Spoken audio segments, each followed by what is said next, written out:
My brother-in-law asked me to make him a jig for making gingerbread.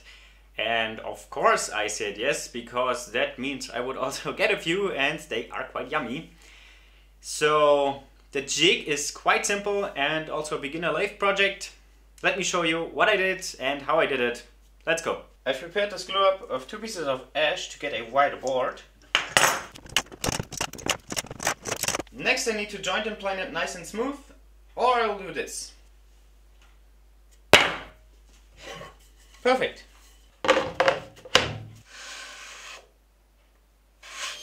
I used my wedgie sled to cut segments for a ring. There's a video link in the description if you want to know more about this sled.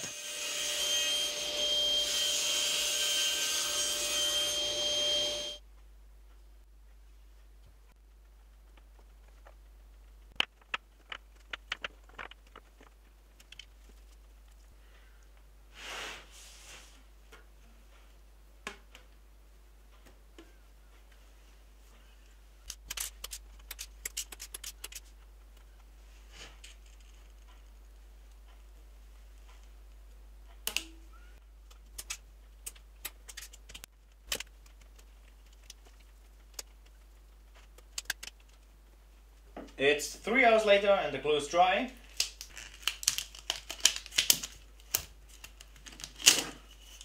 Now I get one side sanded flat so I can screw a faceplate to it.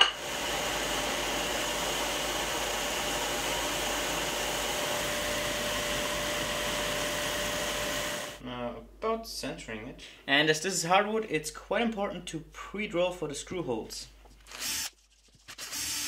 Because otherwise the wood could split or the screws could shear off.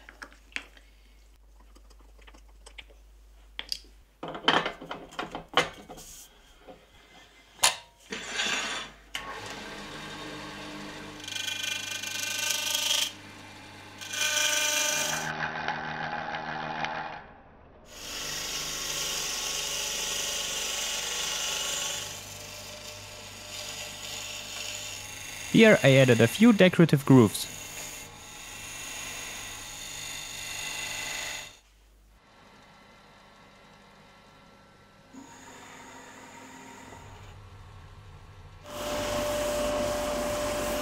Okay, next I need to make the post that will fit in there, and therefore I have another little scrap piece of ash. This piece I'll grab with the chuck.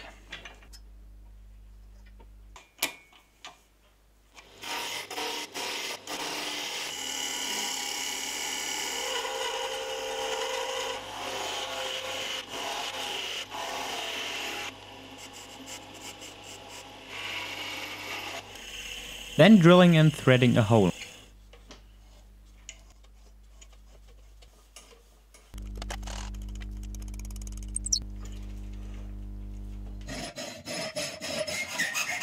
I'll now screw this little piece of stainless steel threaded rod into the hole, and to hopefully lock it in place, I really don't know if this actually works, I put a little bit of wood glue inside the hole as well. And I just screw it until the threads I previously cut are over.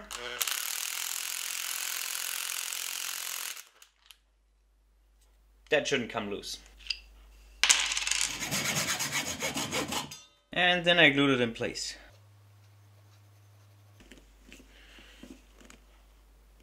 Okay, next I need to make the interchangeable pieces that go on top of here, which hold the wafers. Therefore I took a little piece of plywood and drilled 2 holes into it. One is just too small for a nut and the other one is big enough for the bolt.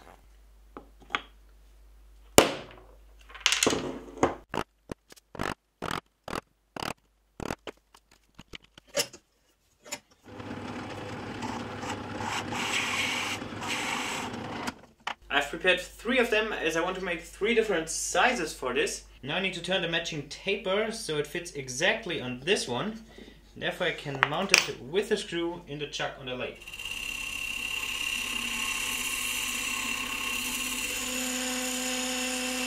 This should now fit perfectly on top of here and line itself up because of the taper. And this actually works. Now, before you say it, yeah, it's quite overcomplicated, would have been much simpler. if I let this piece here just rest against a straight plain surface right here, would do the job and much simpler. But yeah, I wanted to try the thing with the taper, and now I know it works, and I will probably never use it again. And of course I can't leave it like that with ugly plywood on top and an exposed nut. So next I'll be making some nice rings to go on top of that. Therefore I've prepared these pieces here, maple and oak, with 2 pieces of cherry glued to one side. Because for the biggest ring I need extra width, and so I can save some wood and use up scraps.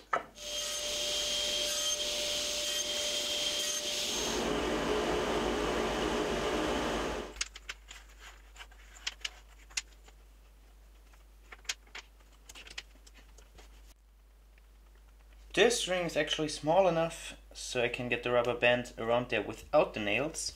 Now just adding lots and lots of rubber bands.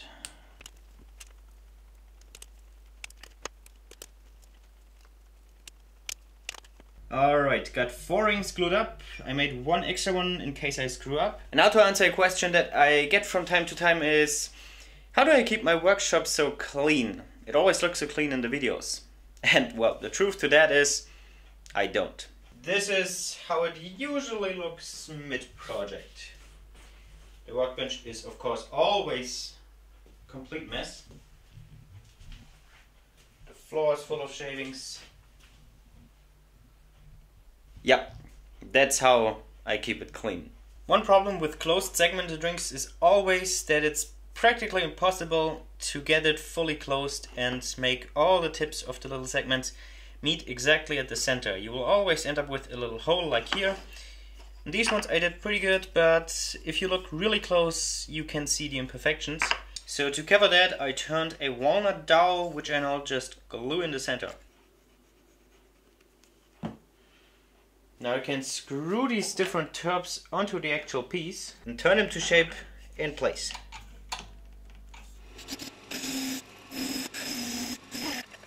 Okay, the rough shape is done. Now I want the wafer to sit a little bit below the surface, so I kind of need to create a tiny bowl here so that they will create a little rim. So when you put a wafer in here, it won't slide around. Okay, now after sanding it's done. And as you can see, the wafer can't fall out. And now time for some finish.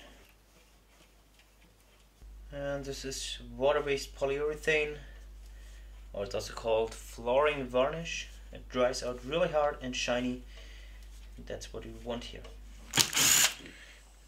Now lastly, I want to hollow out the bottom a little bit so that it won't rock that much when you put it on a table. And the only practical way to do that now is with a table saw.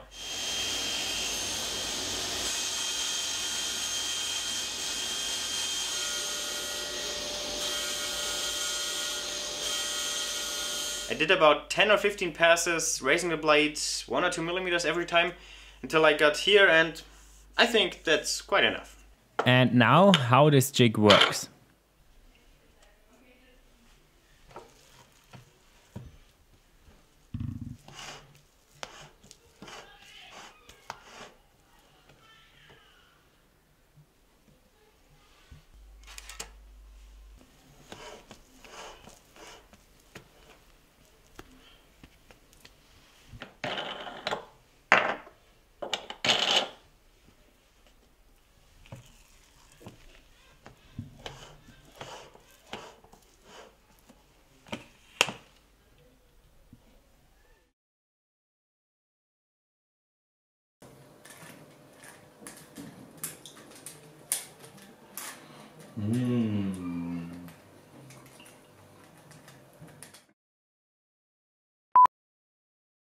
And of course I said yes, because they taste wonderfully. They are yummy. Okay, next I need to make the interchangeable.